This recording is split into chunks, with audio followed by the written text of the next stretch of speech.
Hello, Sunshine. I'm Alexi, Lalas, and welcome to the State of the Union podcast, where we look at the beautiful game on and off the field through the lens of red, white, and blue colored glasses. This episode, we'll be talking Ohio Water, Galaxy Tears, Tetris, Der Klassiker, Potter, U.S. men's national team, and U.S. women's national team, Jersey Drop, Magic of the Open Cup, Champions League preview, and so much more. But first, joining me as always, my friend, my colleague, my guiding light, David Mosse, a soccer savant and a Fox soccer researcher and writer extraordinaire. Mosse, how you doing on this Monday, April? What are we looking at here? Well, goodness, the 3rd of April. My goodness, in the year 2023. How you doing, my man? I am doing well, but I am missing you in the studio today because you are in Florida, correct? I am in the great state of Florida. I spend much time here. I know you spend a lot of time here, and it is great. And so, yes, for those that are watching, you can see that I am coming through on your screen. You are in our makeshift studio, but there's still, as we mentioned last pod, just so good that we didn't even miss a beat. So we are on different coasts here, but plenty of soccer. You watching anything, my friend? A couple things. Another episode of Succession, which was phenomenal. I'm disappointed that our colleague Kat Donnelly is not here today. I want to discuss the episode with her. Also, I was feeding to go to the movie theater this weekend, so I did go see Scream 6, the latest installment of that franchise. Oh, Scream 6, really? Yes. And are you able to kind of keep it all straight? If I hadn't seen Scream 4 or 2, for that matter, would I still be able to go and enjoy myself? Yeah, it was interesting. The plot for this one is that somebody put on that outfit and was slashing people to death. That's what they went with for this installment of it. Oh my goodness, but enjoyable, right? Yeah, I don't know. I actually enjoyed that franchise. I've seen all of them. I know it's kind of stupid at this point that they're still making them, but it was good for 2 hours. I watched Tetris, this movie.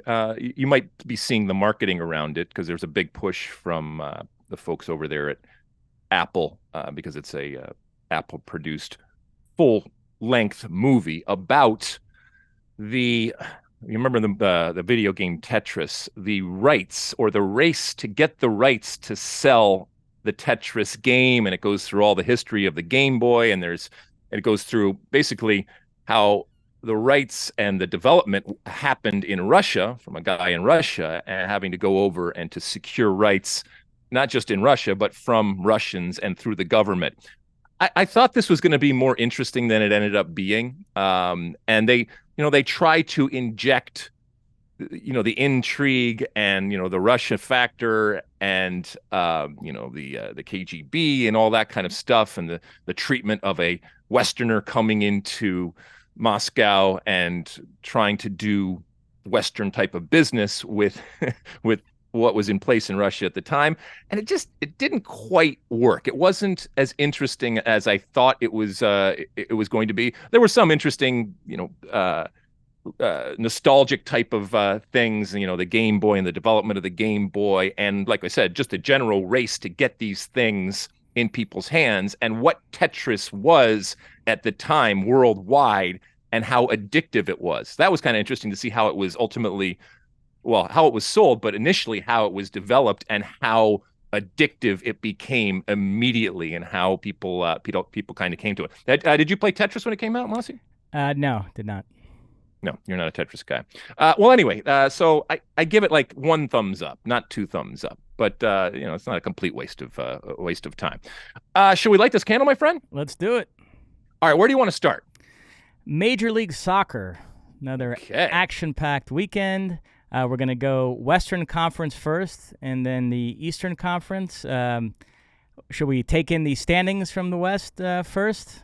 Because let's do that. Yeah, let's do that just so we can get the lay of the land here. And our friends from St. Louis, although they suffered their first defeat ever, and certainly the first defeat of the season, still sit atop the Western Conference with 15 points. Yeah, Seattle in second place. LAFC and Minnesota, who have played one fewer match, round out the top 4. The Galaxy near the bottom of the standings. Let's go there first. The LA Galaxy hosted Seattle. There was a celebrity on hand for this one. Producer Sean Sullivan attended this match. The Galaxy still without a win this season. They suffered a 2-1 home defeat.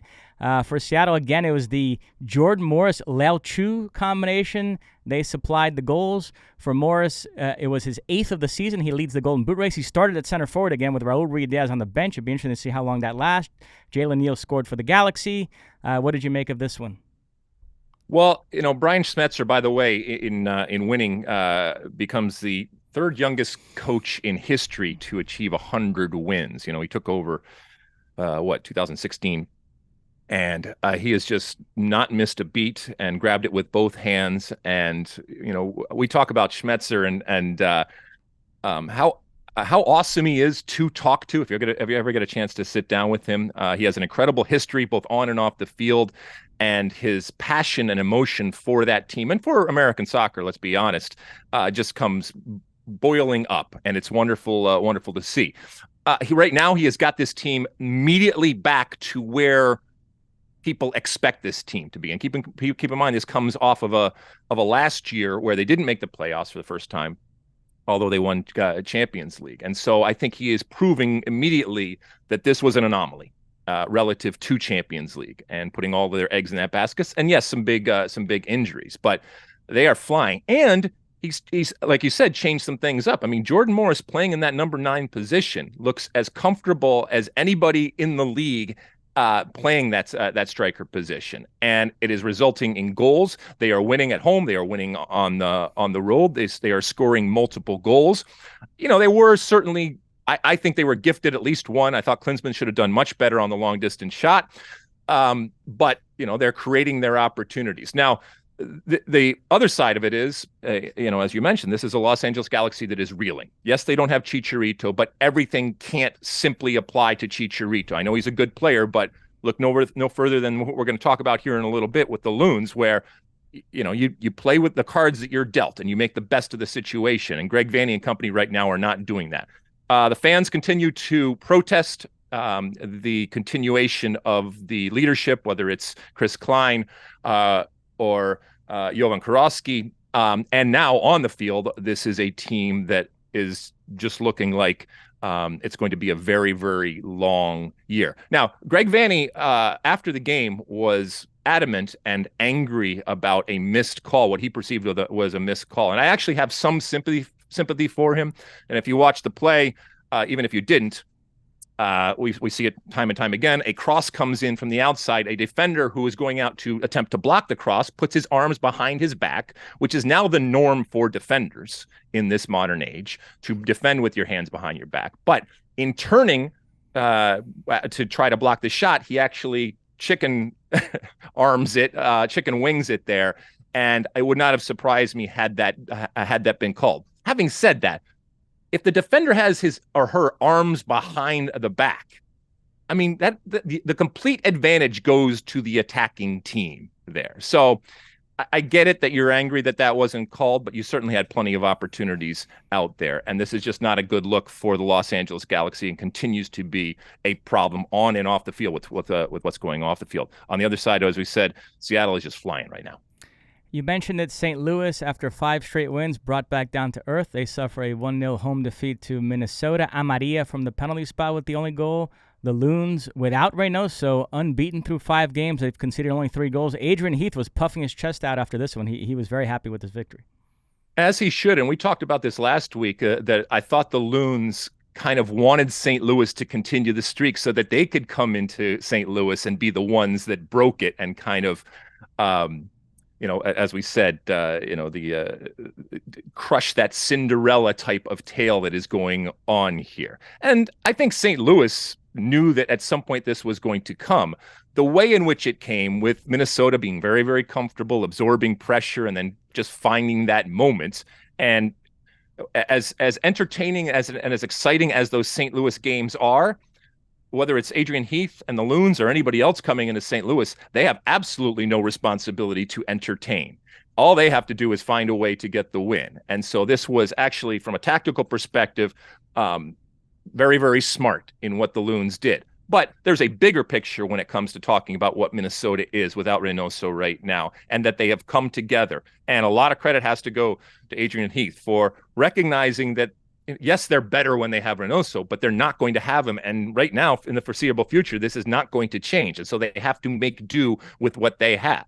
And he has done that and more on a continual basis now through still a very young season. But this is a absolute feather in the cap for the Loons to be, the first team that finds a way to beat this crazy juggernaut that was St. Louis. I don't think that this is going to, completely bring St. Louis down to size, but you did see a potential template as to how to frustrate St. Louis. And it's not that like they didn't have opportunities there. They had a good chance to tie it there at the end, but ultimately the Loons with a huge, huge win. Colorado, LAFC finished scoreless. I want to talk about a couple of LAFC players from a U.S. national team perspective, but anything to say about the match first? No. Big news, LAFC Spanish midfielder Ilie Sanchez has obtained U.S. citizenship. People are already speculating about a potential U.S. national team call-up. We talked during this last window about the lack of depth at the 6th position with Tyler Adams out. They didn't really have a 6 in the squad. It's interesting that under Greg Berhalter, the backup 6 was another LAFC midfielder, Kellen Acosta. But with LAFC, Ilie plays as the 6 and Acosta plays as more of an 8. So Ilie has already spoken about it. He said he'd be open to a call-up. He would be very proud to represent the U.S. What do you think? I know he's in his 30s, but is this the player that the U.S. should look at? I mean, I don't think that, well, first off, Ilie Sanchez didn't get his passport in order to play with the U.S. men's national team. If that comes, that's great. And I think that he is of sufficient quality to at least take a look, even at the, past the age of 30, especially with, this quote unquote MLS camp coming up where the U.S. is going to face Mexico in a midweek game that doesn't fall within the FIFA window. And to your point, and I know some people were asking me on Twitter about Tyler Adams and how do you replace Tyler Adams? The reality is that you don't replace Tyler Adams. He is unique in what he does, and he does it at a level and a consistency that, at least in my estimation, I don't think we have anybody that does that. So you can do it by committee. And we've seen the U.S. midfield kind of change, whether it's, 2 in front of that back 4, or 1 in back 4. And so you can do it like that. But, to your point, I think both Sanchez and Acosta will be up for this potentially coming in now and then going forward to the summer, if it works out, to give whoever the coach is going for, whether it's Hudson or anybody else, the option of some other players. But you're not going to replace Tyler Adams. And look, when Acosta came in, especially over the last year, he was involved in both of the trophies under Greg Berhalter with the national team. And I know it's kind of a new cycle here right now, but I think he can work, but he does it in a different way. And the one thing that Kellen Acosta actually brings that is better than certainly a Tyler Adams, but I would argue even better than a Christian Pulisic and others, is service. He consistently provides really, really good service. So if set pieces, and I know we had a whole conversation about set pieces during the World Cup, if they ever actually become a thing again for the national team, the U.S. men's national team, I like to have Kellen Acosta in there because I think he just consistently puts it in the places where it needs to happen. You mentioned, you asked me if I had anything to say about this game. I will say this to the Colorado Rapids, who did that whole April Fool's thing where they actually put out a jersey that they said they were going to wear for their game. And it's an old, I can't remember, Colorado Caribou game. And it actually has, fringe on it. And it's just insane and crazy. But I actually liked it. And it was the most interesting and creative thing that the Colorado Rapids have done in a long time. So other than an April Fool's joke, that actually, sadly enough, was the most interesting thing that they potentially could have done. And not a whole lot has to be said about this game. To go back to LAFC and the U.S. national team for 1 second, we also got a tweet from somebody wondering why Ryan Hollingshead hasn't gotten more of a look from the national team. What do you think? Is he a player at those fullback positions that should factor in moving forward? Yeah. I mean, I think that we should use this next year, let's say, and again, it's hard because there's not a coach, but yeah, I mean, I think that he should be looked at, and he's going to have plenty of competition. And it's another MLS player, so people will scream and yell. But I think he has done enough actually to be called in to have a look at. And a reminder: the next U.S. game against Mexico, April 19, is outside of FIFA windows, so presumably that'll be an all MLS squad, so an opportunity for all these guys to get a look. All right, Mosse, before we switch completely to the East here, I want to start the Eastern conversation off with Ohio and a little bit of love for what is going on in that state relative to the two soccer teams that they have. If hell is real, then I don't want to go to heaven, because this is wonderful to watch. It's great for MLS. It's great for the individual teams, whether it's Cincinnati or Columbus right now. Both of these teams are flying. Both of these teams are undefeated at home. Both of these teams are finding ways to win. And and when it comes to Cincinnati, this is a recent expansion team that already has become elite. They are sitting on top of the East, as I mentioned, undefeated at home, and they continue to win this weekend. And then Columbus just cannot stop scoring. And this version of Columbus in 2023 looks fun. And when we see them come together for the first time, it is going to be must viewing. So there is something in the water in Ohio, and whatever it is, keep on drinking, and because we are being entertained from the outside. Well, you mentioned Cincinnati atop the Eastern Conference standings. Let's check out the full standings right now for those of us watching us and not listening. Yeah, you see Cincinnati on top. Atlanta, New England, and Columbus round out the top four. And let's go to Cincinnati first, because they picked up a 1-0 win over Inter Miami. Mosquera with the goal. The interesting thing here is Pat Noonan not happy with the way Cincinnati have played so far this season. It hasn't been the attacking juggernaut that everyone expected after last season. But nevertheless, they're finding ways to win without being at their best, which is a good sign.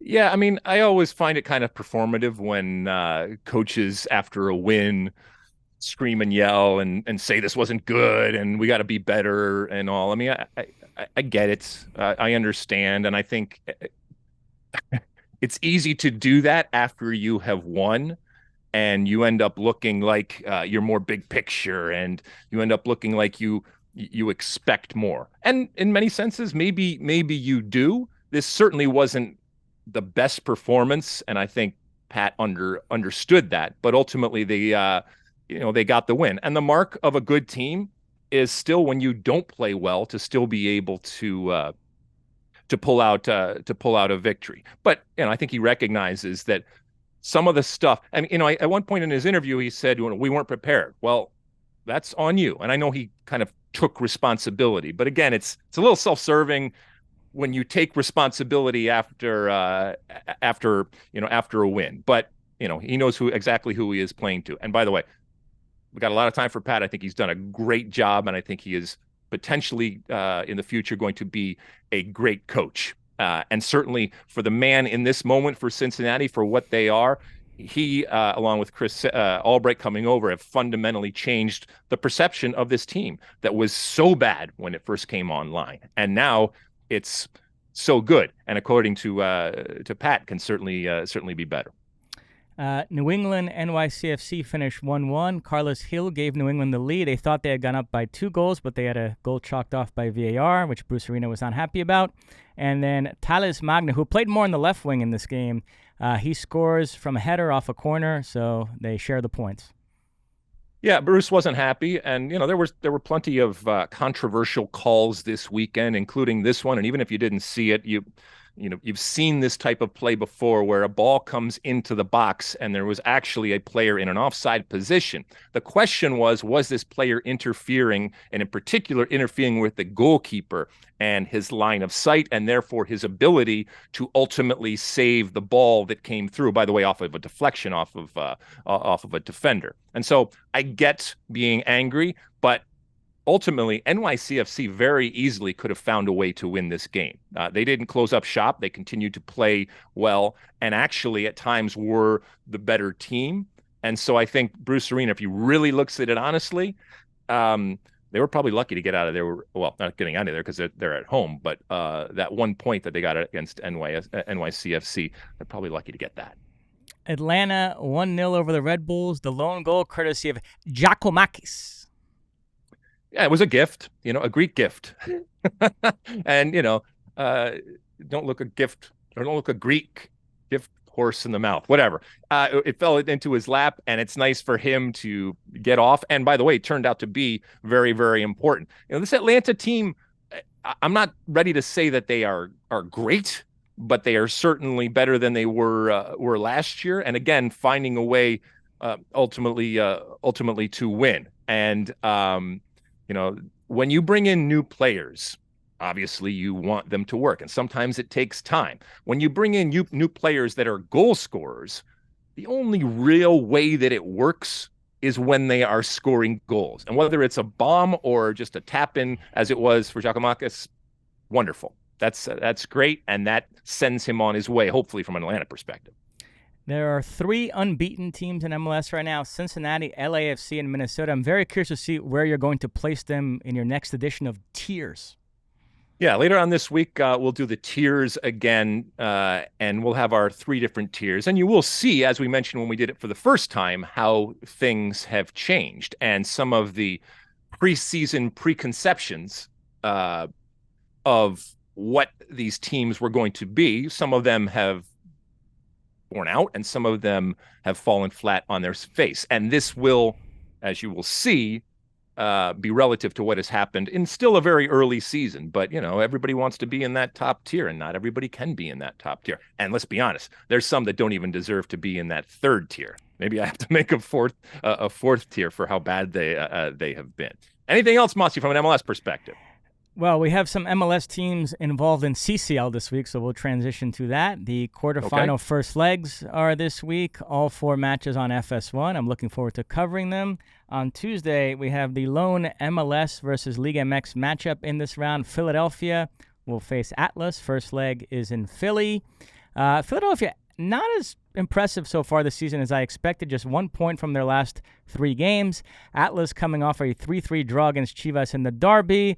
We know they're a team that recently won back-to-back Liga MX titles at 21 Apertura, 22 Clausura to end the 7-year drought. They have Julio Fuchs leading the line, so this would be an interesting one. It was interesting to hear Jim Curtin kind of talk about the struggles that they have had this season. And look, everything that Jim Curtin has touched pretty much has turned to gold. And it has always been very, very rosy for him, and certainly last year. And so trying to recapture that. And this is where managers, it's not about the X's and O's. And at one point, I think, and I'm paraphrasing here, but he talked about how things are contagious within a team.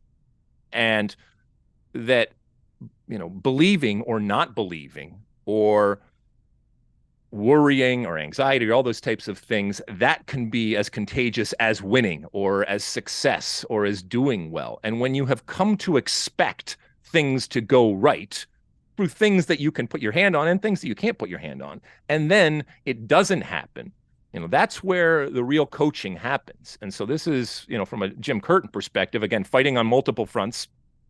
He's going to have to find a way to nip that contagion, if you will, and make sure that his players understand all of the accolades and praise that they have gotten over the years have come because of X, Y, and Z. And either you get back to X, Y, and Z if you're not there, or you find a new X, Y, and Z in this day in 2023, which might be different than 2022 for Jim and the Philadelphia Union. Also on Tuesday, Leon will host Violet. It should be noted, Violet had no issues obtaining visas to enter Mexico. They will have their full squad available, so this is apparently a uniquely American problem. What a bad look for the United States, which is supposed to be this welcoming country.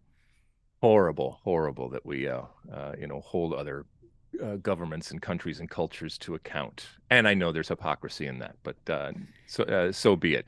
Well, look, Violet is the Cinderella team, and we saw what happened with them against Austin, and credit to all of the players and the staff for what they did. But now everybody knows exactly who they are. And sometimes when your back's against the wall, it's when you do your best work. And it's not that they're not also going to be a Cinderella and an underdog type in this, but to your point, they got all the players at their disposal. So that's not an excuse anymore.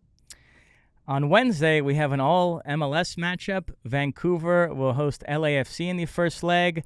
Vancouver coming off a 5-0 weekend win over Montreal. They have an emerging star in Simon Betcher. What do you think about this one? Well, at this point, beating Montreal is no big thing. As a matter of fact, it could work against you because it can give you a false sense of security. Because Vancouver looked awesome, right? And to your point, new stars emerging. Uh, in my expert opinion, Mosse, LAFC is a very, very different type of team to come up against than Montreal. So I think Vancouver, which I don't think is a very good team, is going to have their hands full in a home and away against LAFC. And then Montagua of Honduras, who took out Pachuca in the last round, they now face another Mexican side in Tigres. They will host the first leg. Tigres overwhelming favorites to advance here. Yeah, I mean, it's interesting.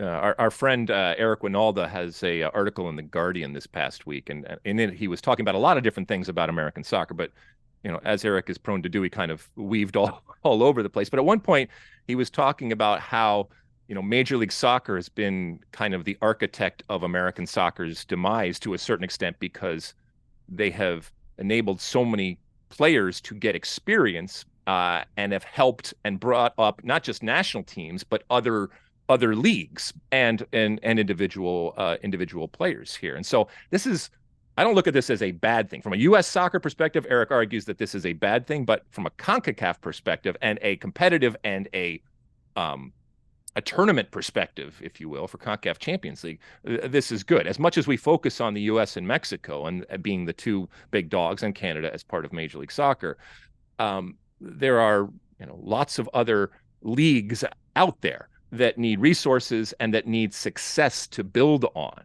And so having teams from outside the big 2/3, when you include Canada, do well, while it might be painful in the moment, because if you're a Canadian or US team, you look around and say, hey, this isn't supposed to happen. Well, times are changing and other teams are believing, and they have the confidence, and most importantly, they have the talent. And maybe that talent came from all of the things that Mexico and Canada and the United States have been doing, but it doesn't matter where it came from. Ultimately, it's good for the tournament and good for CONCACAF. Yeah, our friend Eric Winalda, who flaked out on me in Vegas a couple weeks ago, we were supposed to get together, and he never made it. Well, do check it out. Do check out the article, because he has some interesting points. I don't agree with all of the points, but some of the stuff is actually interesting. And if I had a critique of it, it's easy to say what's wrong. It's a little harder and rare, to be quite honest with you, to actually provide specific detail as to what needs to be done. But check it out; it's fun. Well, perhaps we'll have him on to debate you on the article. Sure. Back to CCL for 1 second. The bracket, just to let people know. So if León gets past Violet, which I expect, and Tigres takes care of Motagua, then Tigres and León would square off in one semifinal. And then the other side of the bracket, the LAFC Vancouver winner faces the Philadelphia Atlas winner. So if Philadelphia were to beat Atlas, and there are no surprises otherwise, then we would be guaranteed an MLS versus Liga MX final, because one semifinal would be all Liga MX and then the other one would be all MLS. So we'll keep an eye for that. I'm good with that. Yeah. I'm good with that. Bring it on. I mean, if this is about the superpowers, then let the superpowers meet and duke it out. That's it. All right. Should we take another break, Mosse? Yeah. All right, let's take a quick break. When we come back, we'll take a trip around Europe and all the happenings there and take a look ahead. So don't go anywhere. All right, welcome back. All right, Mosse, let's take a trip around Europe. Where do you want to start over there? We'll begin in Germany with their Klassiker, Bayern Munich, in Thomas Tuchel's first match in charge, picking up a 4-2 win over Borussia Dortmund in a game that was not as close as the score. Bayern jumped out to a 4-0 early second half lead and then kind of took the foot off the gas. Dortmund scored a couple goals late to dress up the scoreline a little bit, but this was pretty one-sided stuff. The first Bayern goal came about due to an unbelievable mistake by the Dortmund goalkeeper Kobel. Then Muller scored twice. Coman then made it 4 early in the second half. An Emre Can penalty, and Daniel Malin, like I said, scored late to dress up the scoreline. But a pretty authoritative win, which puts Bayern 2 points clear of Dortmund at the top of the table and in pole position to win their 11th straight Bundesliga title. I mean, this was a huge game. This was circled. This was talked about as the defining game of the season. And now you're looking at a Bayern Munich team that now has retaken the lead and has the momentum, and as you said, in a definitive type of way, beat their only real competition. And they have a new coach, and they're still in Champions League. So this was a huge, insert word statement game, if that's what you wanted to call it. And it was, if I'm Dortmund, or if I'm a Dortmund fan, I'm disappointed. It's not that you can't lose to Bayern Munich. As a matter of fact, for the most part, you're kind of expected to do that. And yes, you've had your blips, and you thought this was another one of those blips. But the way in which it ultimately happened, and the game was, for all intents and purposes, put out of sight in that first half. It was done and dusted, and everybody moved on. It was, der Klasser kaputt. It wasn't anything to be excited about. It wasn't the sense of drama that I think a lot of people expected in this moment. And so we're left with, does Dortmund have anything left in them? Does Bayern Munich have a hiccup along the way? Otherwise, it's a fait accompli, and we are kind of right back where we started, although we were teased through this year. Incidentally, Gio Reyna did not play due to illness, although, as Derek Ray said on the telecast, it's not like he was playing much anyway. Derek taking a little shot at Gio. Wow. At the same time that Bayern was beating Dortmund, Thomas Tuchel's former club, Chelsea, suffered a 2-0 home defeat to Aston Villa. Watkins and McGinn with the goals. Christian Pulisic was a doubt because of illness as well, but ended up making the bench, came on for the last 10 minutes, barely touched the ball. And this result spelled the end for Graham Potter, who was sacked the following day. Brendan Rodgers sacked by Leicester as well, incidentally. So that's now 12 managers sacked in the Premier League this season, which sets an all-time record. Potter departs Chelsea after just 31 matches in charge. Pretty forgettable spell. And so Christian Pulisic will have a new manager. They've appointed Bruno Sartor as an interim. They had to get somebody in place because they have a midweek game against Liverpool coming up. But they're already being linked to Julian Nagelsmann as a permanent replacement, so we'll see what happens there. Oof. I mean, did Potter ever look the part? And I think you could probably have a discussion. I would argue he didn't.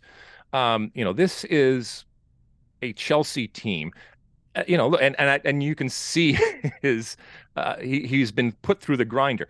Keep in mind that I think if you look at the win percentage, like Ruud Gullit had a better win percentage than Potter. So it obviously did not go well for him. And you can argue, and I'm sure he will argue, yes, but look at, the Artetas and stuff like that. But even Arteta gave you something to hang on to. And ultimately, there was nothing left to hang on to. This was a team that, despite the money, despite the talent, despite the quality that few coaches around the world would pass up and would gladly change to be in charge of, he couldn't get it to work.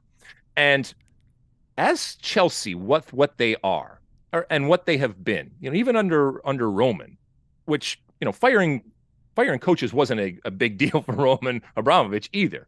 But this is an elite team that, yes, has that beautiful arrogance. And that arrogance is not only in terms of the players on the field, but in terms of the fandom and the supporters off the field. And yes, in terms of the coaches and the managers. And there is an air, even in the moments of failure, there is an air of supremacy, and there is an air of, aristocracy, if you will. And Potter never he never had that. I don't know if it's just something he would never have, or he couldn't find a way to muster it in this moment. You can see that this is a team that is lost. You can see that this is a team that Potter has lost. And so this makes complete sense. This is not going in the right direction. And look, they've already shown that money is no object. Not that it ever was before, but if it's a problem, fix it now and pay the money that you have to and go get the person that you think is going to come in. And by the way, it has nothing to do with being English or anything like that. You can not have that gravitas from wherever you come from, whether it's England or someplace else.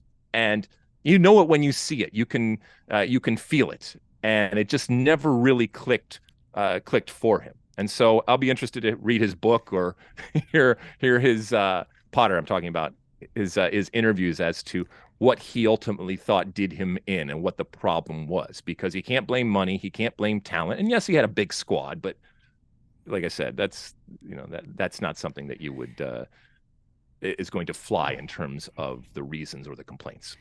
With all due respect to Graham Potter, I would not read his book if he were to write one. But on the American front, we know in the English media there's an anti-American bias, and before Todd Bowley even walked in the door, they were already portraying him as this rube. But unfortunately, he's kind of validating that view because this has been a very chaotic start to his reign. As you mentioned, there's some romanticism now of the Roman Abramovich era. There were plenty of head-scratching moments there as well.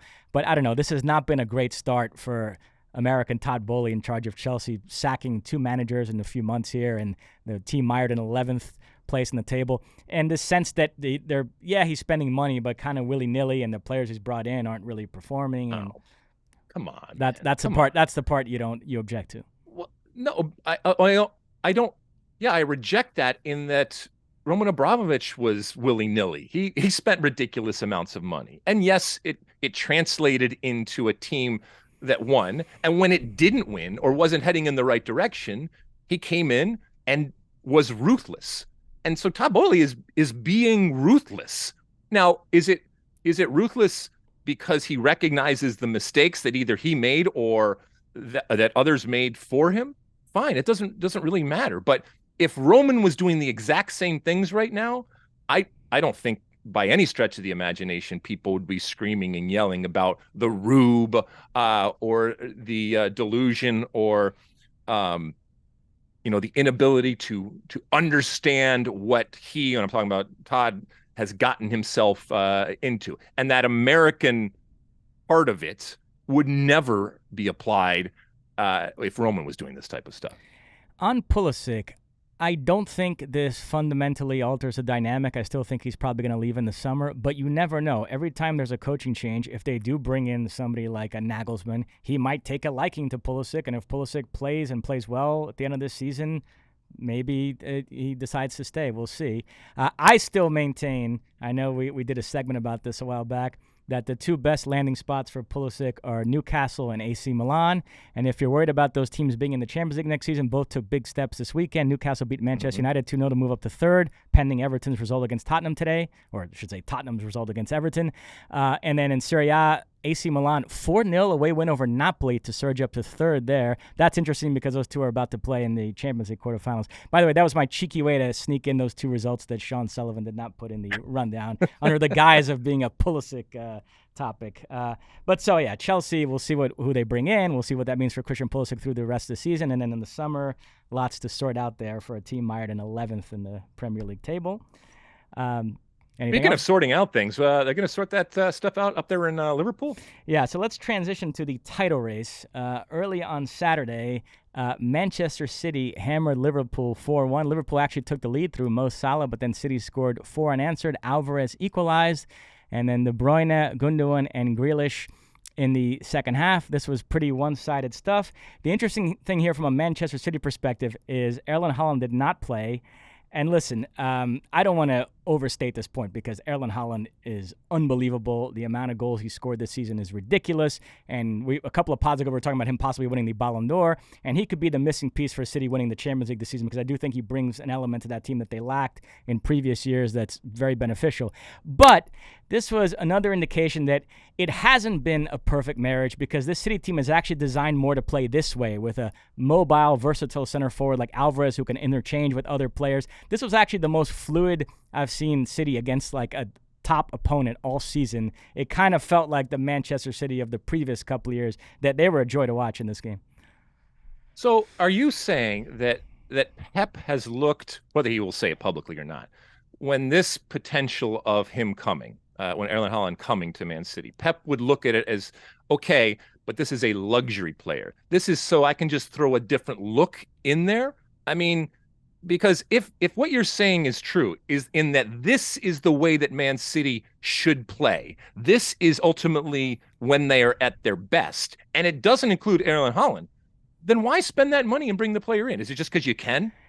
Yeah, it's interesting. Again, I still think he brings an element that they lacked. If you go back to their last Champions League game against Leipzig, where, by the way, he scored 5 goals in 50-something minutes, none of the goals came about through neat buildup. They were all scrappy center forward goals, the ball pinging around the box and him being in the right place in the right time and you rebounds. snob. No. You snob. I'm praising him for that. This is a City team. That was a weakness, I thought, in past years, the fact that they can only play this pretty style, but when they have to grind out a goal, they're not equipped to do so. I think Holland has brought that element to that team, which serves them well, which might be the difference in them winning the Champions League this season. But it is sort of an imperfect fit it's working because City are so good and Holland are so good. But if you think about the way that City team was designed to play the last few years, Holland isn't the type of center forward that you'd look at as the most natural fit. It's just he's so good that everybody's sort of making it work. Right, but 90% of the teams that Man City comes up against, right, are going to recognize that they're not going to have the ball, are going to recognize that they're going to have to pull in and bunker, right? So if that's grinding out a result, so when is it appropriate to play Erling Haaland? All of those games?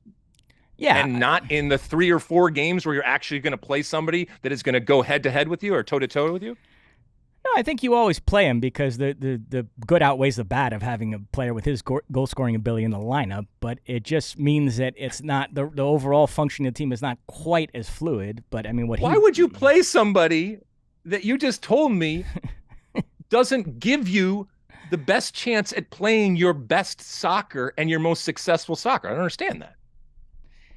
Because the element he brings is so valuable that you're willing to sacrifice a little bit of that fluidity for the goal scoring that he has. I don't know. That's the best way I can explain it. All right. Shall we move on? Any other scores you want to talk about over there? I will say I tweeted this. I want to mention on the podcast. Watching both City and Bayern play on the same day left me salivating for that Champions League quarterfinal tie. That is one of the most delicious Champions League matchups in years. I cannot wait for those two teams to collide. So by City beating Liverpool, they put some pressure on Arsenal, who played later on Saturday against Leeds. But Arsenal took care of their business. 4-1 win over Leeds at the Emirates. Gabriel Jesus with 2 goals. Ben White and Xhaka got the others. So the gap remains 8. It is a deceptive 8, though, because City have a game in hand, and the two teams still play head-to-head at the Etihad. So City, just by virtue of winning that game in hand, and if they beat Arsenal head-to-head, they would knock it down to 2. Plus, right now, they have a better goal difference than Arsenal. So I know you like to poke Arsenal fans by framing it as if it would take a collapse at this point for them not to win it, but that's not really the case. It's a bit of a deceptive 8-point game. Oh, please stop. Or even with what you mentioned with the game in hand and the head-to-head and all that kind of stuff, it would take an absolute and utter historical type of collapse for them to let this out of their hand. It is sitting in their hand. All they have to do is close it, and this weekend they didn't look like they have any intention of letting it get out of their hand. But it would still, even with that, if Piers Morgan and co. are not celebrating and champagning and cigaring and double-decker busing it through London to celebrate the title at the end of this year, something massive and historically massive and bad will have happened. So the flip side of that Arsenal result was Leeds, and this gets us into a good idea cooked up by Sean Sullivan. There are a lot of prominent U.S. national team players who are battling relegation in their respective leagues, so we're going to whip through them right now, beginning with Leeds. This result against Arsenal left them in 17th place, pending the result later today between Everton and Tottenham. Everton could leapfrog Leeds and put them in the bottom 3. So my question for you is, if Leeds were to go down, what does that mean for Adams, McKennie, and Aaronson? Adams, incidentally, missed this weekend's game with an injury. McKennie came off the bench. He was also battling illness. I don't know what was going on in that U.S. camp, but they all came back sick. Aaronson started. So my question would be, is there any one of those 3 that you think would actually go down to play in the championship, or have they earned enough of a status that clearly some quality club in a top flight league would go sign them? Yeah, I think a lot of the players that we're going to talk about here are their value or their potential to go someplace and to step up is not necessarily tied to the relegation problems that they're having. I think that they will be looked at as bright spots within a darkness, if you will. I think McKennie, I think Tyler Adams, and if Aaronson would be an interesting one, because I'm not sure. I think there's an appreciation for him, but he never really kicked on from that first part. But yeah, I think that they are all going to be fine if Leeds go down, in that I think that there are going to be teams that want them. I think it would be most likely that someone like Aaronson continued on in the championship.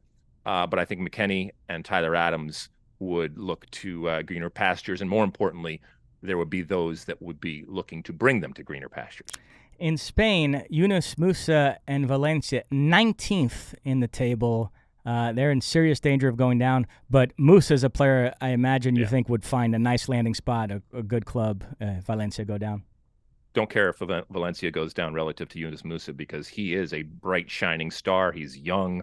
I think there is a general recognition of his quality. Obviously, he's just played in a World Cup, and I think that there were already people, I think, not just kicking the tires, that are salivating over the potential of Yunus Musah to bring to a club. So he would. I don't think he would have any problem. For Valencia, it'd be bad, but for Yunus Musah, it's neither here nor there. Ricardo Pepi is interesting. He continues to play well for Groningen, scored this past weekend coming off a good international window where he got 3 goals in 2 games for the U.S., got the winner against El Salvador coming off the bench. But Groningen as a team struggling. They're 17th out of 18 teams in the Eredivisie, 7 points out of safety, so looking like they might go down. Remember, Pepi is there on loan from Augsburg. Augsburg 7 points clear of safety, 7 points above the relegation zone in Germany. However, Fabrizio Romano has just tweeted, and Sean Sullivan expertly adding this to the rundown as we speak, that there's no chance of Pepi going back to Augsburg. Because you were wondering, boy, if Augsburg stay up, maybe he goes back there and gives it another shot in the Bundesliga.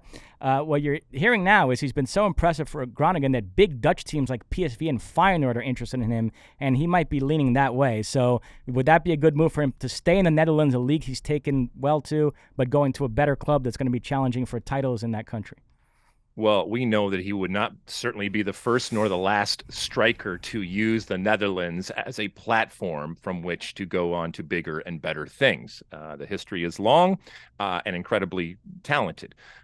The reason why he was loaned out was to get his mojo back. As a striker, your mojo is relative to scoring goals. He is doing it. He is doing it for a team that, obviously, as we said, is worried about relegation. So it's not a great team. It's not a team that's going to have a lot of the ball. If you saw the goal that he scored this weekend, came across his body, and he had one thing that he was going to do, and he was going to shoot that. That is a sign of a guy that is incredibly confident. So it doesn't surprise me in the least that those that are watching him week in and week out, the PSVs and the Feyenoords, and this level of team would say, hey, look, we're already seeing what this guy is doing week in and week out. We will absolutely look at that. So that he is not going back to Augsburg, I don't think that should worry anybody, because I think that there are others that are going to come along and recognize that, all right, he has gotten his mojo back, and we want some of that mojo. Do you still consider John Brooks a U.S. national team relevant player? Brooks? No. Well, Sean Sullivan does, because he included him in this list. For what it's worth, Hoffenheim are 15th in the Bundesliga, 3 points above the relegation playoff spot.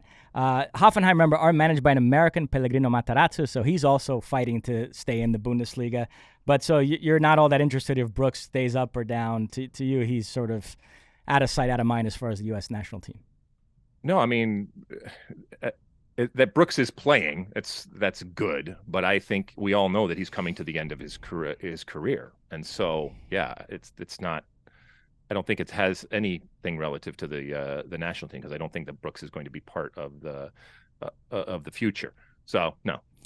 Now, there are some Americans fighting to get promoted to the Premier League via the championship. Let's touch on those. You've got Zach Steffen, who is at Middlesbrough on loan from Manchester City. They are third right now in the championship. And then you've got Ethan Horvath, who is at Luton Town on loan from Nottingham Forest, who, by the way, are fighting to stay up. So Luton Town are fourth. So if the season were to end today, Middlesbrough and Luton Town will both be in that promotion playoff, What do you make of those situations? Well, if your team went up, Mosse, from the championship to the premiership, would you be comfortable all season having Ethan Horvath as your starting goalkeeper? I would not. Right. So, I mean, that's the calculation. This has nothing to do with Ethan Horvath as an American or anything like that, but the calculation for these teams that go up is that, all right, this is a whole nother level. and we have to decide, do we have what is good enough to compete, or do we have to upgrade? And oftentimes it's no, it's not good enough. While it got us there, it's still not good enough. I think might be a different type of conversation when it comes to Zach Steffen. Yeah, I think that he would get more of the benefit of the doubt, and I think that Middlesbrough might say, if he continues on, I mean, who knows what, with the loan situation and stuff like that, but if he were to continue on and be the starting goalkeeper for Middlesbrough in a championship or in a premiership capacity, I think that they would be more comfortable than Ethan Horvath. So it really comes down to who's a better goalkeeper, Ethan Horvath or Zach Steffen in a premiership type of setting. And Luton Town had a nice win over Watford this weekend, 2-0. Horvath picking up a clean sheet there. One other player to mention is Josh Sargent at Norwich. He's cooled off a bit, just 2 goals in 15 games since the World Cup. Remember, he had that great spell leading into the World Cup, which got everybody excited, got him on the squad. Norwich fell to Sheffield United this past weekend. They are now in 7th place in the championship, 1 spot out of the promotion playoffs. If Norwich were to stay in the championship, do you think Josh Sargent has shown enough to perhaps get a move to a top-flight club? Would that even serve him well? Would he be better served at this point staying at Norwich, playing another season in the championship, a place where he's getting to play some center forward and scoring some goals and getting reps at that position? You wonder what the long-term best move for him. I suspect if he got an offer from a Premier League team, he wouldn't be able to turn it down, but you wonder if that's always the right move. Yeah, I mean, if he got an offer, but I don't think he's getting an offer. I don't think that he has shown the consistency or the quality where people say, yeah, this is something that I have to have. And I don't think it would be the worst move for him from an individual perspective or even for the national team. Again, that you're playing in the championship doesn't preclude you from playing on the national team. And I don't look at it, I look at it completely 2 different things. I look at this player in Josh Sargent. Are you scoring goals? And are you doing it consistently wherever it is? No, yes. Where you are playing matters. But in this situation, especially given the lack of strikers and consistent strikers up there, if we have somebody that is scoring goals regardless of where it is, that's a good thing. That's it. That's it. All right. Well, let's take another quick break. And when we come back, it's time for Ask Alexi. Don't go anywhere. Okay, welcome back. It's time for Ask Alexi, that part of the show where you send in your questions. You can use that hashtag Ask Alexi if you're sending them in on the social media platforms. Keep in mind that our handle over there on social media, all the social media platforms over there are SOTU with Alexi. Or you can call in to our State of the Union podcast hotline, which is 657-549-2297, 657-549-2297. What do the people want to hear this episode, Mosse? We have a voicemail and a tweet. Let's hear the voicemail now. Hi, this is Colby from Mississippi. I was calling because I was looking at the U.S. Open Cup schedule and saw who came out the first round and noticed that the Rochester Rhinos went defunct, which I didn't know anything about them other than I remembered that they were the only non-MLS or Division I team to ever win the Lamar Hunt U.S. Open, and was wondering if you had any experience playing against them, if you have any memories of the Rochester Rhinos, and if you ever think that another non-MLS team will win the U.S. Open Cup, and if so, who probably would have the best chance. All right, thanks. Bye. All right. Thank you, Colby. And an interesting question and comment about Rochester. And I think we've talked about this a couple years ago, Mosse, about what Rochester once was relative to soccer, men's and women's, and certainly back in the day. And when I say the day, I mean back in the previous century when yours truly was running around.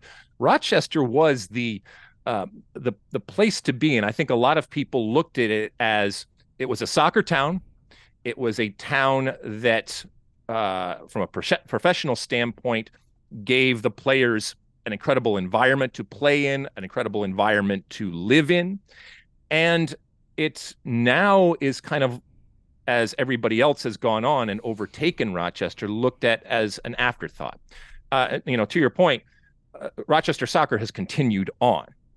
The folding of clubs is a sad but unfortunately expected occurrence. Anybody that's been around long enough in American soccer will have been through the contraction of leagues, the folding of entire leagues, the folding of individual clubs. Professional American soccer is not for the faint of heart. There are business realities both on and off the field that you come face to face with very, very quickly. And some are able to weather that storm, and some recognize that it is not a storm that is worth weathering, especially when it comes to the the financial realities of what professional soccer is. I remember Rochester and trips to Rochester, and I've taken them over the course of my lifetime and certainly over my career as a player, as an analyst, in a bunch of different capacities. And the people are wonderful there. They still have a wonderful history, and they still have a wonderful love for the game. And I think that there was a hope that Rochester would kind of reinvent itself and become, well, let's be honest, kind of what we have seen happen with St. Louis. Keep in mind, St. Louis was once the Mecca of American soccer. And then everybody caught up and passed them, and time moved on, and time moved past St. Louis. And now we have re-embraced St. Louis for what it is. I don't know if that same thing can happen in the future when it comes to Rochester. Rochester and St. Louis are very different types of cities. But to your point, back in '99 or whenever it was that Rochester became that lower division team that won the Lamar Hunt Open Cup, remember Yari Allnut and those types of players up there, it was wonderful to see. And in the same way that I talked earlier about other teams that aren't from Canada, the United States, and Mexico doing well in tournaments, whether it's international tournaments or domestic club tournaments, that's important. We talk a lot about parity in the game, and in particular when it comes to the manufactured parity in Major League Soccer. You want others doing well. You want lower level, second division, whatever you want to call it. And even that, I hesitate to call it that, because while they are sanctioned when it comes to USL Championship, for example, as second division, they don't all operate like that. As a matter of fact, many of them operate in the way that first division teams would operate. But you want it to be competitive, and you want those Cinderella stories to happen. And so when you look at, for example, the USL and teams like Birmingham and teams like Pittsburgh and teams like Louisville and Sacramento and San Antonio and San Diego and all of these teams that and these communities that have embraced soccer through USL, the only time that you can come in contact with MLS, which is above you, quote unquote above you, is through the Lamar Hunt Open Cup. And this gives the opportunity to prove what the reality is on the ground. And that, yes, there is a separation in terms of whether it's the amount of money spent, the amount of resources available. Yes, there is a separation. The question is, how much of a separation? And for your individual team, it might be much less than people perceive. But the only way that you get that credit and that credibility is when those moments come where you are playing against an MLS team and a quote unquote better, bigger, higher team.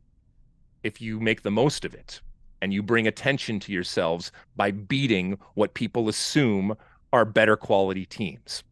And so, any of the teams that I just named out there on any given day, and really what is a tournament and what is Lamar Hunt Open Tournament, Cup Tournament, it's about on any given day that happening. You need the stars to align. You need a little bit of luck. And you also need to have the talent. And yes, some of the teams that I mentioned absolutely have the talent to find a way to beat a quote unquote better team or an MLS team that they come up against. And it would be wonderful. It would be wonderful for the Open Cup. It would also be wonderful because of the opportunity to play in CONCACAF Champions League. And I've argued this before. If MLS and Liga MX are the best domestic leagues in CONCACAF, where is USL relative to some of these other leagues that we have in your Costa Ricas or your Jamaicas or your other CONCACAF leagues out there, because I would say that you can make an argument that USL Championship is the third best league in CONCACAF. And if that's the case, they don't have an automatic bid to CONCACAF Champions League. But if that is the case, however it happens, and in this case, the only way it would happen is if a USL team were to win the Open Cup, I would love to see that. And so then you're not just testing yourself against others within your country, but you're also testing yourself now against others within your region. And that goes a long way with your brand individually and your brand as a league. So good question. And I hope and wish for good things happening on and off the field when it comes to Rochester soccer, because it has meant so much over the decades to the development of soccer, and that it has kind of gone by the wayside to a certain extent. That saddens me, because we don't ever want to lose markets. And look, there are plenty of men and women that are working hard up there and teams up there that exist. But as I said, it's not easy. It's not an easy business, American professional soccer. Remember, what else, Mosse? We came close last year to a non-MLS club winning it. Sacramento Republic had that great run to the final. We had their general manager, Todd Donovan, on the podcast. That was a fun interview. Yep. They ultimately lost to Orlando. The only non-MLS club to win it is Rochester Rhinos in 1999, beat Colorado in the final. We have a Twitter question. Israel asks, if the U.S., Mexico, and Canada were invited to the African Cup of Nations, should we go? Ooh. Should we go in a idyllic type of world? Yeah, absolutely. I mean, in the next 3 years, Mosse, I'm sure you agree with me, any and every opportunity where it is feasible for a U.S. national team, men's national team, to go to a tournament where they are going to get an experience on and off the field that is beneficial to them developing in order to be as competitive as possible in 2026, yeah, they should take it. Having said that, we understand that AFCON from a date perspective doesn't necessarily work. You would have to be an invited guest, and how all that. And when have we seen the full team together? I mean, we saw the team that just showed up in this window. That's not the full team. It didn't have any of the MLS players. We just mentioned in a few weeks we're going to see an MLS part of the national team. But getting all of the players together in the capacity that we saw for the World Cup in Qatar, where you have the ability to protect everybody's healthy, let's say, and everybody is available. Getting that together, that's very, very difficult to do. Now, we've talked about Copa America, obviously Gold Cups, any opportunity that this team has, and obviously within reason, to be in a competitive environment before 2026, I think it's going to be beneficial. Keep in mind, the United States, Canada, and Mexico will not be participating in CONCACAF World Cup qualifying, the octagonal, the hexagonal, whatever the hell it's going to be called. The U.S. will not be participating in that, which means that they won't have that tournament to go through. It also means it opens them up to participate in other things. However, keep in mind that other areas of the world might be participating in their own. And so you'll have to be invited in to do it. And logistically and timing-wise, it has to work. So yes, I would love to see the United States participate in the African Cup of Nations, because I think it would give us competition against better teams in a really, really unique and interesting environment that would be beneficial individually to the players that we have, and to collectively as to the team that we have, to go through a tournament like that and to play different types of competition as it relates to what happens in 2026. And unfortunately, I think it's going to be few and far between the opportunities that this team is going to get. Mosse, your thoughts? Well, what's interesting about the Africa Cup of Nations is the African Federation keeps trying to acquiesce to the European leagues and move this tournament to the summer, but between COVID and other factors, they've been unable to. The latest issue here, it was supposed to take place in the Ivory Coast in the summer of 2023, this summer coming up. And then apparently because of weather reasons, the rainy season is going to be worse than they anticipated. They've now had to move that to, it's going to be January and February of 2024, which again is going to create this issue with the European leagues. So yeah, from a U.S. national team perspective, you'd be in the MLS offseason, and you're not sure you'd be able to get the European-based players. So I agree with you. In a perfect scenario, yes, but there's a lot of logistical issues here that make you wonder what kind of team the U.S. could even put out in that tournament. As we came on air, Mosse, by the way, did you see that yet another FIFA tournament has been moved out of Peru. What is it? The under-17s? Is that what that was? Did you see that, Mosse? I missed it. No. Oh my goodness. Oh my goodness. I have breaking news that Mosse did not know. Let me make sure that I pull it up here. I mean, it is happening. FIFA has regrettably withdrawn Peru's hosting rights to the FIFA Under-17 World Cup, following extensive discussions between FIFA and the Peruvian Football Federation. This is from FIFA Media, and this just came out, relatively, a couple hours ago or something like that. So. Oh. Not good. But listen, it's better to do it now and pull the plug and get it to a place that can host it correctly than to go down that road too far. You know, it's funny. I mentioned our last podcast that the Under-20 World Cup got taken out of Indonesia. The odds-on favorite to inherit it now is Argentina. In fact, we might get confirmation of that any day now. And Argentina had failed to qualify for it, but putting it in Argentina means they will take part as hosts. And I can't complain about that too much because in 2019, Brazil failed to qualify to the Under-17 World Cup, which, again, I think was supposed to be in Peru. They weren't able to host. At the last minute, it got moved to Brazil, which put Brazil in the tournament, and Brazil went on to win the whole thing, and I made no apologies for that. So I guess I have to swallow the fact that Argentina, who, by the way, despite failing to qualify, had a very talented team, they immediately become the favorites to win if the tournament takes place in Argentina. Hey, nobody cares how you get the tournament, Mosse, all right? Just get there. Just get there, or get the actual tournament brought to you. Oh, my goodness. All right, anything else, Mosse? That's it. All right, let's take a quick break, and when we come back, we'll finish up the show, and I'll give you my one for the road. Okay, welcome back. It is the end of our show, and at the end of each and every show, I give you my one for the road. We got some jersey porn. All right, the latest jersey drop from the U.S. men's and women's national team, along with Nike, has happened, and as is often the case, I got thoughts. All right, so we're going to start out with, there's a blue one and a white one. We're going to start out with the blue one. This will be worn by both the men and women. It is instantly forgettable. It is nothing in terms of being unique or differentiating itself from anything. It does nothing in terms of screaming, let alone even just whispering the United States. And if people are gravitating to it, it would surprise me. Then the white one has come out too. Keep in mind that the men and women are going to wear the blue, and the white one is going to be worn by the women, so you will see them this summer in the World Cup wearing this.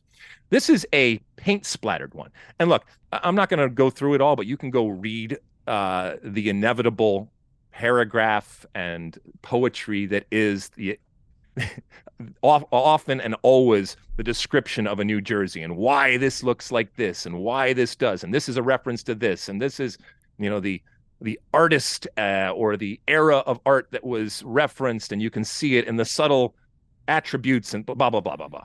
All right, either it's good or it isn't. The white one I actually like in that it is paint splattered, and therefore it reminds me of the great Stephen Pearcy. For those that don't know, he is the lead singer of the greatest rock and roll band ever, which is Rat. And if you go and see their video for Round and Round, he is actually wearing white leather pants that are paint splattered. And so it reminds me of that. I will say this. I don't understand, if you're going to paint splatter a white shirt, why not do it in red, white, and blue? The way it looks from here, it's like black and blue. Throw some red in there. I mean, what's the big deal here? And this gets to a bigger picture thing. And I know I have yelled and screamed about this over the years. We're America, okay? We're red, white, and blue. We're stars and stripes. Neither of these jerseys say America to me, okay? And look, I know in this day and age, in this moment in our history, unfortunately, it gets harder and harder. It seems it gets harder and harder to be full on red, white, and blue. And that saddens me and that angers me. But I don't think, regardless of your politics or anything like that, a jersey for the U.S. men's and women's national team that doesn't just say, but screams America, I don't think that's too much to ask. And I also don't think that it's going to get that much pushback, to be quite honest. As a matter of fact, I think people are going to become more and more desperate for something that unites in terms of being American. And so I think, again, we are left with, to a certain extent, some interesting jerseys here, but neither that say this is America. And I want, when those men and women walk on the field, for everybody watching to know immediately that this is the American national team with absolute pride. And there is no mistaking who is playing there. And I don't think that that is too difficult to do. I do think that it is being avoided purposely. And that, I guess, continues to sadden me. If I have to pick between the two, like I said, I pick the paint splattered. When I was a kid, Mosse, speaking of paint splattered, because Stephen Pearcy, my idol, the lead singer of Rat, wore these pants, these leather pants that were paint splattered, I went and got a pair of white long johns and went down in my basement and paint splattered them to try to emulate and look like Stephen Pearcy. So there's an admission from a 52-year-old about red long johns and paint splattering them back in the early 80s and what I did. So anyway, Mosse, what are your thoughts on these? I'm still trying to get over jersey porn. Well, everybody gets excited, and you should get excited. And look, don't think that I don't understand the business behind this, okay? Believe me, I understand. And if they sell, they sell. And differentiating between others is very, very important. Otherwise, people are just going to wear the same thing. And so the newest, the next, theoretically the coolest, I don't know about this one, but theoretically the coolest one is the one that you have to have. And nowadays, these things cost a lot of money. But ultimately, this is what they're going to wear. The kicking the ball is what comes from the people within them. I want them to look good, but if I can't have them look the way that I want, at least I want them to play with incredible success and with incredible pride. And I'll settle for that. If I can't have the actual jerseys as part of it too, all right, that's a small price to pay. But on the other side of it, they better kick the ball in the right direction and make me proud when it comes to how they play and ultimately how successful they are. Anything else, my friend? That's it. All right. Well, thank you for tuning in to the State of the Union podcast. Again, we appreciate everybody and everything that you do, and whether you're downloading and you're reviewing and you're doing all the different things out there, subscribing, keep doing that. Whether you are watching, whether you are listening, keep sending in those questions when it comes to Ask Alexi or on the State of the Union podcast hotline, which again is 657-549-2297. We will be back later on this week with yet another edition of the State of the Union. So for myself and for my good friend David Mosse, thank you, goodbye, and until then, and as always, my friends, size the day.